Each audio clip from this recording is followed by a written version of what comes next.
નમસ્કાર મારા વહાલા વિદ્યાર્થી મિત્રો, આજે વાત કરીશું નવી સંવેદન પોથી ભાગ 1 ધોરણ 6 ના વિશેષ સામાજિકના ચેપ્ટર નંબર 9 આપણું ઘર પૃથ્વી। તો વિદ્યાર્થી મિત્રો, તમે પેજ નંબર 74 ખોલશો તો ત્યાં તમને આ સંવેદન પોથીમાં લખવા માટેની જગ્યા મળી રહેશે અને ત્યાં તમારે પ્રશ્નોના જવાબ લખવાના રહેશે।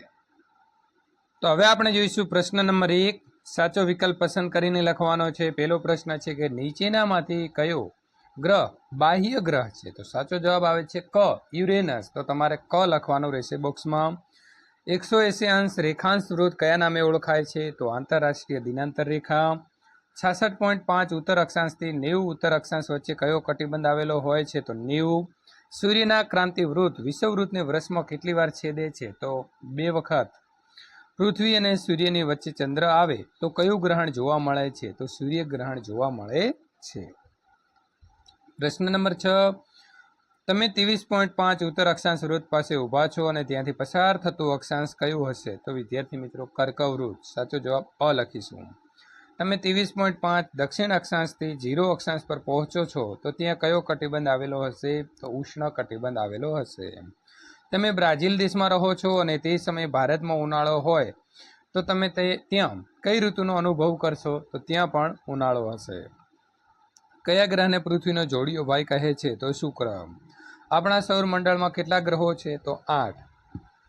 બંધ બેસતા જોડકા જોડો। 0 રેખાંશ વૃત્ત તો આવશે એફ।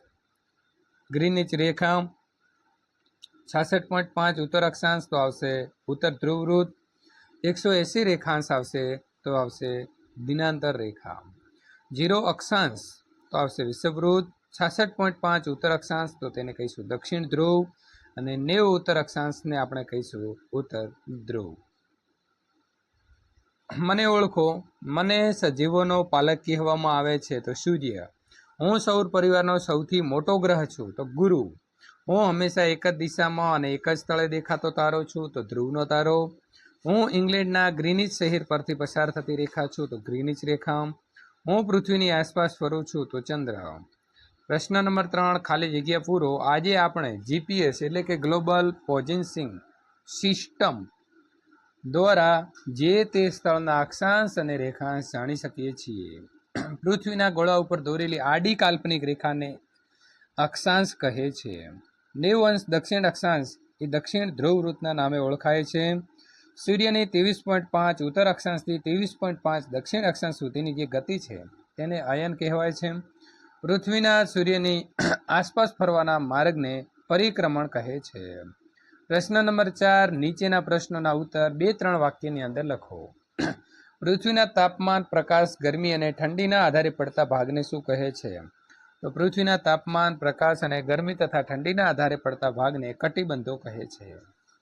પ્રશ્ન નંબર 2, પૃથ્વીની પોતાની ધરી ઉપર ફરવાની ગતિને કઈ ગતિ કહે છે? તો પૃથ્વીને પોતાની ધરી ઉપર ફરવાની જે ગતિ છે તેને પરિભ્રમણ અથવા તો ધરીભ્રમણ કહે છે। 180 અંશ રેખાંશ પર આવેલી રેખાને વાંકી ચૂકી દોરવામાં આવી છે। જો તેને સીધી દોરવામાં આવે તો કઈ મુશ્કેલી પડે? તો આંતરરાષ્ટ્રીય દિનાંતર રેખા એક જ દેશના કેટલાક ટાપુઓ ઉપરથી પસાર થાય અને ત્યાં સમયનો ગોટાળો ન થાય તેના માટે તેને વાંકી ચૂકી દોરવામાં આવે છે। જો સીધી દોરીએ તો એક જ દેશમાં અલગ અલગ ટાપુ ઉપર અલગ અલગ સમય હોય। સૂર્યની સૌથી નજીકનો ગ્રહ જે છે તે કયો છે? તો બુધ। બધા જ ગ્રહો કોની પ્રદક્ષિણા કરે છે? તો સૂર્યની।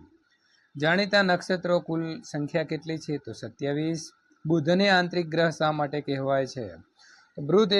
બુધ જે છે તે વિદ્યાર્થી મિત્રો પૃથ્વીની સૌથી નજીકનો ગ્રહ હોવાથી તેને આંતરિક ગ્રહ કહેવાય છે। કયા ગ્રહને પાઘડીયો ગ્રહ પણ કહે છે અને શા માટે? તો શનિ ગ્રહને પાઘડીયો ગ્રહ કહે છે કેમ કે શનિની આસપાસ વીંટી આકારના નીલા રંગના 3 તેજસ્વી વલયો આવેલા હોય છે। આ વલયો માથા ઉપર પહેરેલી પાઘડી જેવા લાગતા હોવાથી શનિને પાઘડીયો ગ્રહ કહે છે। પ્રશ્ન નંબર 5, નીચેના પ્રશ્નોના ઉત્તર 2-3 વાક્યની અંદર લખો। દક્ષિણાયન એટલે શું? 22 જૂનથી સૂર્યના સીધા કિરણો કર્કવૃત્તથી ખસીને દક્ષિણ વિષુવવૃત્ત ઉપર પડવાનો શરૂ થાય છે ત્યારે તેને દક્ષિણાયન કહે છે। સંપાત દિવસ કોને કહે છે? તો સૂર્યનો ક્રાંતિવૃત્ત અને વિષુવવૃત્ત વર્ષમાં 2 વાર એકબીજાને છેદે છે। જે દિવસે તે બંને એકબીજાને છેદે તે બિંદુને સંપાત દિવસ કહે છે। લીપ વર્ષ એટલે શું? હવે પછીનું લીપ વર્ષ ક્યારે આવશે?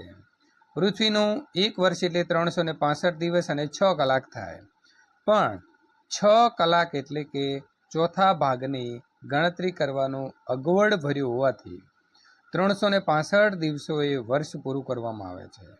બાકી બચેલા 6 કલાકને દર 4 વર્ષે ફેબ્રુઆરી મહિનામાં એક દિવસ વધારીએ એટલે કે 28 દિવસના બદલે 29 દિવસ કરીને સરભર કરવામાં આવે છે અને તેને લીપ વર્ષ કહેવામાં આવે છે.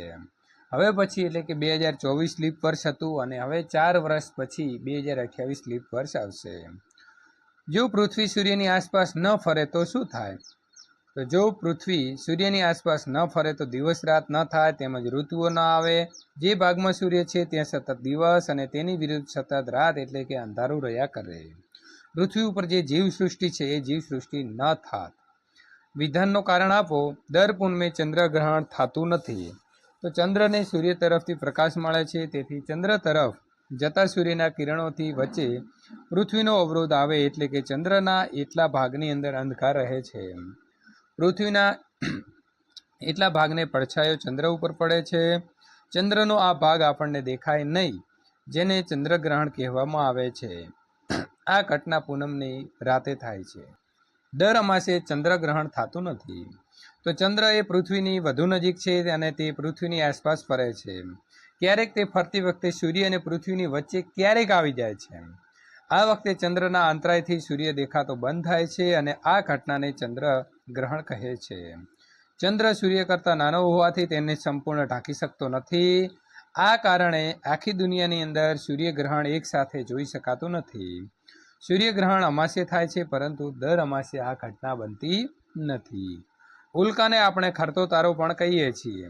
તો અવકાશમાં ફરતા પથ્થરના નાના ટુકડા અથવા ગ્રહોના નાના ભાગો પૃથ્વીની નજીક આવતા ગુરુત્વાકર્ષણ બળના લીધે પૃથ્વી તરફ ખૂબ ઝડપથી ખેંચાઈ આવે છે અને વાતાવરણમાં પ્રવેશતાની સાથે જે ઘર્ષણ થાય છે, આ ઘર્ષણના લીધે તે સળગી ઉઠે છે, જેને આપણે ઉલ્કા કહીએ છીએ અને તેને ખરતા તારાની જેમ દેખાય છે, તો તેને ખરતો તારો પણ કહીએ છીએ.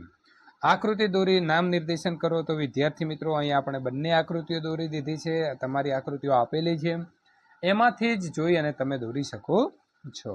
પ્રશ્ન નંબર 8 ટૂંક નોંધ લખો. ચંદ્રગ્રહણ.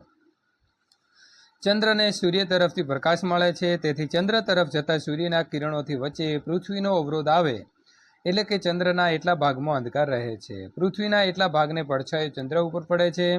ચંદ્રનો આ ભાગ આપણને દેખાય નહીં, જેને ચંદ્રગ્રહણ કહેવામાં આવે છે અને આ ઘટના પૂનમની રાતે થાય છે. પરિક્રમણ. તો પૃથ્વી પોતાની ધરી ઉપર ફરતા ફરતા સૂર્યની આસપાસ પરિક્રમા કરે છે. પૃથ્વીની આ ગતિને પરિક્રમણ અથવા તો ધરીભ્રમણ કહે છે. સૂર્યની એક પરિક્રમા પૂરી કરતા પૃથ્વીને 365 દિવસ અને 6 કલાક લાગે છે. તેથી પૃથ્વીની આ ગતિને વાર્ષિક ગતિ પણ કહે છે.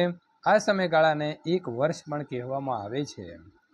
કોઈ પણ બે બાહ્ય ગ્રહ વિશે તમારે લખવાનું છે. યુરેનસ, તે સૂર્યની ખૂબ દૂર હોવાથી સૂર્યનું પ્રખર તેજ તેની સપાટી પર આછી ચાંદની જેવું દેખાય છે. તે અત્યંત ઠંડો ગ્રહ છે, જેને જોવા માટે ટેલિસ્કોપની પણ મદદ લેવી પડે છે. નેપચ્યુન, તે નીલા રંગનો ગ્રહ છે. તેની વાતાવરણમાં મિથેન નામનો ઝેરી વાયુ રહે છે. આ ગ્રહ પૃથ્વીની જેમ ઋતુ પરિવર્તન થતું જોવા મળે છે અને તેને 8 ઉપગ્રહો પણ છે. ઈસવીસન 1845માં ગેલે નામના ખગોળશાસ્ત્રીએ આ ગ્રહની શોધ કરી હતી. વિદ્યાર્થી મિત્રો, સંપૂર્ણ સોલ્યુશન પૂર્ણ થાય છે. આ પ્રકારના સોલ્યુશન મેળવવા માટે ચેનલને ખાસ સબસ્ક્રાઇબ કરી દેવી.